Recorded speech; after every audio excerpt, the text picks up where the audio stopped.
I recently read an article on Pitchfork about Greta Van Fleet's new album, and the album received a 1.6 out of 10. There isn't a title for this article, but there are a few different buzz phrases to get you to click on it. For example, the debut album from the young Michigan rock band is stiff, hackneyed, overly precious retro fetishism. Or this one, Greta Van Fleet sound like they did weed exactly once. Might want to check that. I don't think you do weed. I think you smoke weed or you eat edibles, but you don't do weed.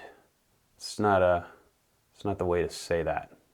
Anyways, let's get to this article. I'm going to give you my 2 cents on the subject and why I think this piece is a bunch of baloney. First, let's talk about the theme of the article, that Greta Van Fleet are essentially posers and only exist to capitalize off the quote, runoff of original classic rock. Here's the first stab of the article. The singer, the wretched and caterwauling third brother Josh, is in dangly feather earrings and vinyl pants like he was dressed by a problematic Santa Fe palm reader with a gift certificate to Chico's. Want to know how you know that somebody doesn't know what they're talking about when they're discussing music?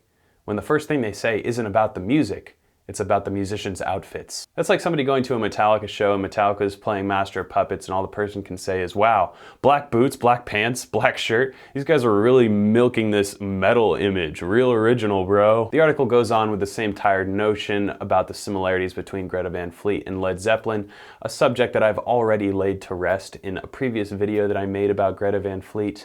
Music casuals will relate the two sounds, but what's more, this article is a complete hypocrisy of what it stands to say. Again, the theme is that Greta Van Fleet is simply a code to plug into the corporation algorithm. They lack originality or, talent to actually play this music. In fact, the author says tons of people across the musical landscape, quote, play their instruments better than Greta Van Fleet, who are currently proficient at best. Does this writer understand what the word proficient means? I don't think he does. I would agree. I think they are very proficient musicians, hence the reason they're being confused for some of the greatest musicians to ever live. Also, in a higher education learning environment like Berklee College of Music, where some of the greatest musicians of all time attended, the test that you take at the end of each semester to maintain your enrollment in the school is called a proficiency exam. This is getting a little embarrassing for the writer. But here's the biggest shame of the article and where it completely contradicts the height of the high horse that it rode in on. The fact that Greta Van Fleet is simply cooked up in a boardroom of white-collar executives to be plugged into an algorithm. They have no soul or understanding or self-awareness about the music they create or even what they are as human beings. Well, actually, that's exactly what this article is. This article doesn't analyze any of the music on the record. It's built on cute little turns of phrase to cut the band down and metaphors to make the reader smirk. This article is more concerned about saying nothing that looks like something than saying something that is something. This article isn't an analysis of a rock album, it's a resistance to a sound that doesn't fit in the weird little indie box that Pitchfork is known for pushing. In fact, the bit of musical terminology the author does cite is a criticism the band doesn't even sound as good as a YouTube tutorial of a pentatonic solo or drum shuffle.